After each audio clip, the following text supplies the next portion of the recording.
Yes.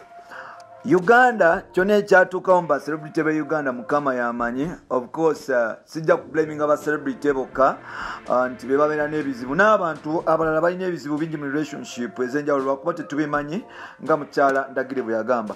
Recently mukyala Ndagire yakavaayo n'awoninga Rema Namakula nti ebyokutimbatimba omusajja ebyo si birungi, byogenda mu maaso n'okumuteeka ku social media omututte mu mawulire n'ebisigaddewo.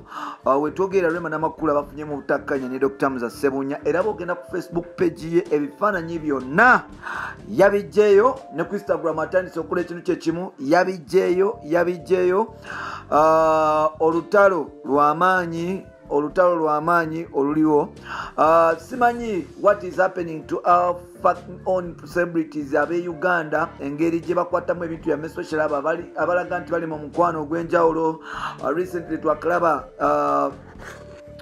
Wake Bender nga kitane ne mukyala we omukyala oyo Juliet bagenda mu maaso n'okuba nti bawukana mpola.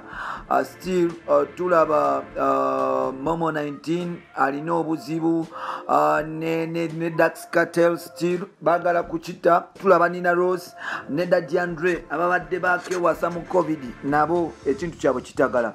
The question is kiki ekituuse ku bufumbo bw'aba celebrity abasinga e Uganda. Ekya Rema bwenjogerera kitandise okutagala. Obusungu buyitirivu Rema yakowa abantu okumuzanyirako agenze mu maaso n'okuba nti adiitinga ebifaananyi bya Dr. Musa Ssebunya byonna ku Facebook gata ne Instagram agenda mu maaso n'okuba nti abijjayo mpola. The reason tennaba kuba nti etegeerekeka ntuufu tuyinza okulaba Kenzo omulundi omulala ng'addamu. Mbuuza tuyinza okulaba omulundi omulala nga Kenzo addamu yeddiza Rema Namakula. Is there bano bagala tuzanyako kye bayise public stunt oba Rema kituufu ayagala kuddayo wamusuuza? Bino n'ebirala byetugenda okuba ntutusako right about now. Nkwaniriza ku mukutu gwaffe omuganzi okumanyikiddwa nga Uganda mukamuli amanya n'eddoboozi Mamutantambi Jimso the rich boy Maxud Junior nambali moja. Webale kuba nti otambula nange blood wange nkwanya ekitiibwa gwe muna Uganda agenda mu maaso n'okuba nti otambula nange ebbanga lyonna. I salute you, nkuwa ekitiibwa, nkukkiririzaamu. Now still ngenda kutwala omukisa guno okwebaza yenna atambudde nange okumala ebbanga lyonna. Nawe omupya okusobola okuba nti ogwetwegattako ng'osubscribinga olwonna osobola okutambula n'ensulo y'okumanya mu East Africa, mu Africa enamba. Nkugambye I'm the rich boy Maxudi Junior Ntambi Chimso. Wetwogerera Rema ne Amusa kaweddemu. I know like Ugandans balina akantu ke batera okukozesa ennaku zino bakagamba nti to end in tears. Most of the time ebintu bino to end in tears abasinga tebabitegeera. End in tears kitegeeza nti era bijja kugera mu maziga nti Bannayuganda bwe balaba omuntu atigisa omuntu babaako ne conclusion gye bakola. Now tulaba emyaka gibadde gigenda kubeera ebiri nga Rema Namakula ne musajja mukulu amanyikiddwa nga Dr.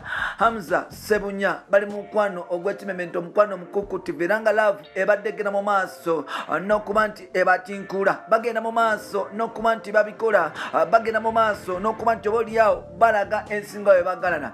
Recently ennaku z'omwezi zabadde 29 omwezi gwabadde gwakuna Rema Namakula yasobola okugenda e Dubai 19 I think or something 20 awo 19 Rema yasobola okugenda e Dubai okuba nti ajaguza amazaalibwa ge oba gite birthday. Wano no family ya Dr. Musa Ssebunya bonna bekwata baalinya ennyonyi kwogata ne mama we ne celebrating yes ne celebrating olunaku luno. Wano no tewayita nakumbale ebifaananyi tutandika okubiraba nga bali mu kisiibo nga beekutte ebifaananyi biraga abantu abasindira ddala omukwano. Abantu bagenda mu maaso n'okuba nti bakuba mu Rema ebituli n'okuba nti bamwogera. Sheikh Umar yavaayo ngono Sheikh Umar Mulamba ennaku zino akola yes wakibuli ayisinza yavaayo n'akondeminga embeera eno Rema gye beeyisamu era nga yabasabira dua ey'ettabu.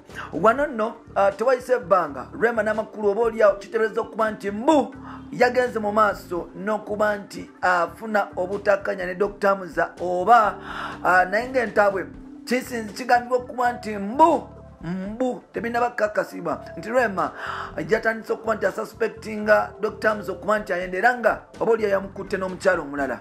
Olutalo bwe lukyali awo mu maaso tujja kubikutusako mpola mukyala ki gwe tulowooza nti oba oli awo Dr. Muzo Ssebunyagezi mu maaso n'okuba nti amubojjako enswa tujja bikuleetera mu episode ezo eziddako. Nkusaba ekintu kimu otambule naffe ng'osubscribinga olwo ne tukomewo. Bye bye for now.